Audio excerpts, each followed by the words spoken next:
Hey everyone, welcome back to Garnock Reviews. We're checking out the latest listing from Mark Ziegler Yacht Sales, and this time we're looking at 2019 Jeanneau NC 895. This is an extremely well equipped example, and you save both time and money compared to a new build. New builds are taking between a year and 2 years for delivery, and this one's available now with less than 400 hours on the clock.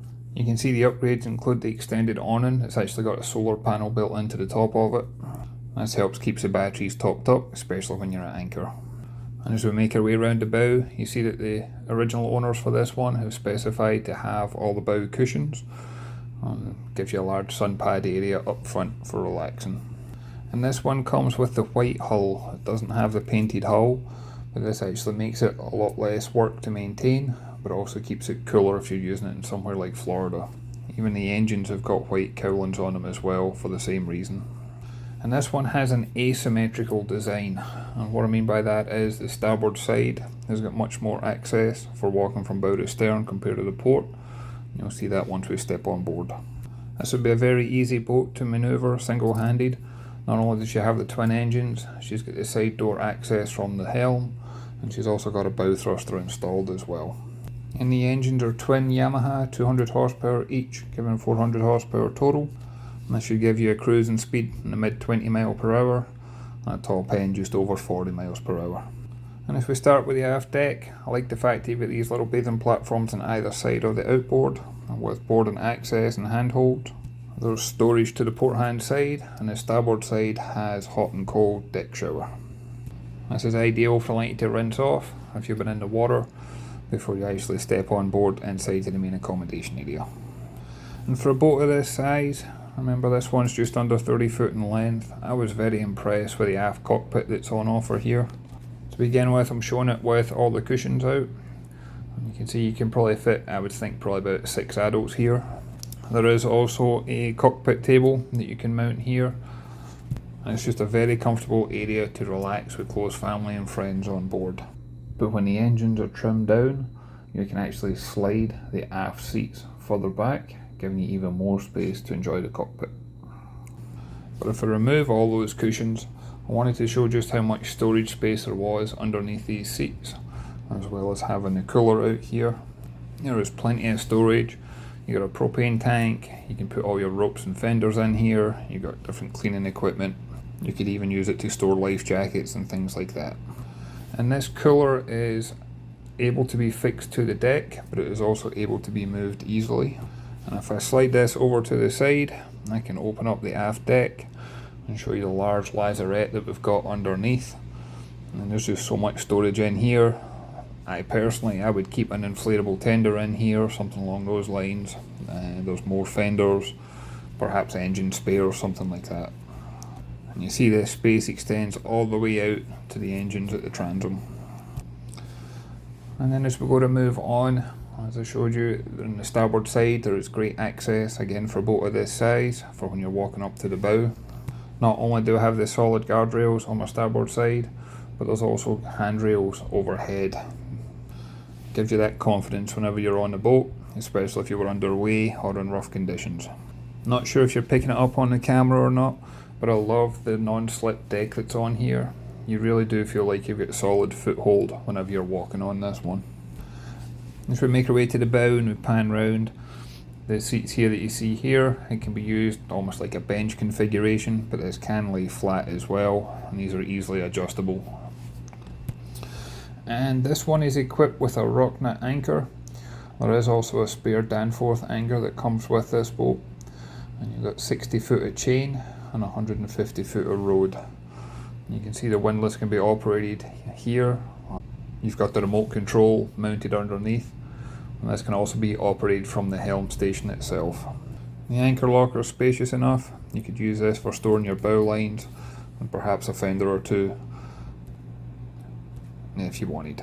And as we make our way back and we'll look at the roof line on this one, you may see the rubber pads that's on here. These have actually been used for storing a dinghy. You can store stand-up paddle boards, surfboard, something along those lines. And you also see the 2 large overhead hatches that provide great light and a fantastic way to get some fresh air on board. And as we make our way into the main accommodation, I love the sliding glass doors that we have here when you fully extend them out.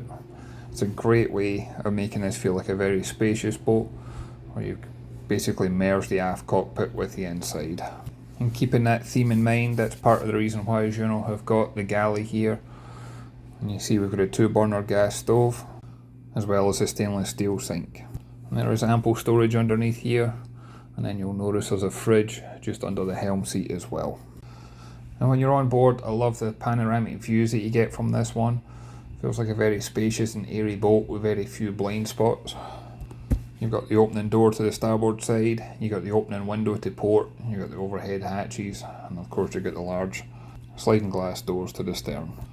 Now on the port side, you've got a little dining area here, and this has been a well thought out space because this lowers so that it can be converted to a berth, and there's infill cushions I'll show you later on. But this backrest also swivels so that you can have forward facing seats for when you're underway, and just gives that extra functionality. I also like the strong handholds that's in place, so that if you are under heavy weather, you've always got something to hold on to. And then to starboard is where you'll find the helm position. I like the helm seat that's on this one. It's got a bolster effect to it, so if you want to flip this up while you're standing, it's easily done, but if you want to fold it back down for when you're underway, you've got that option as well. So from here you see you get the toggle switches, including operating the windlass. You've got the bow thruster control. You've got trim tabs, which is pretty rare on a boat that's powered by outboards. That small screen on top of the wheel is a Fusion stereo system. And then we've got the Simrad multifunction display. That's got GPS, sonar and radar. And this one is also equipped with Yamaha's Command Link fuel management and engine management system. And overhead we've got the VHF radio that also has AIS functionality built into it as well. And one advantage of this wheelhouse style cruiser is that this does have air conditioning. It's got a custom flagship 16,000 BTU air conditioner. And there's even a portable generator on board for running that air conditioner. And then as we head down below, on the starboard side is where you'll find the heads compartment. This has got the toilet, it's got the sink, it's got storage for your toiletries and personal belongings. But in order to save space, they make great use of the faucet, where this doubles up as being a shower as well. And then as we make our way into the owner's stateroom in the bow, this has got a $1,500 custom mattress to it. I love how it's an island berth with access on each side. You can see we've got plenty of storage overhead on both sides. Overhead I've still got the sun pads out, but typically there'd be plenty of natural light as well as ventilation in here. You got the hanging locker space, and there's also storage under the bed itself. And what I wasn't expecting for a boat of this size is that on the port hand side we actually have a double guest cabin as well.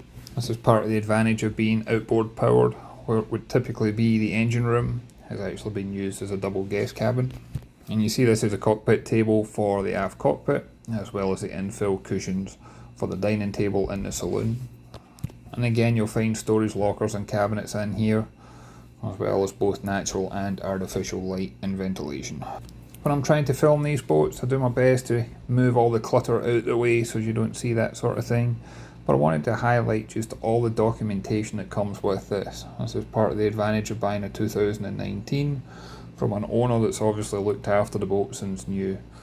Everything you could possibly need is all here, giving you a head start when you take over.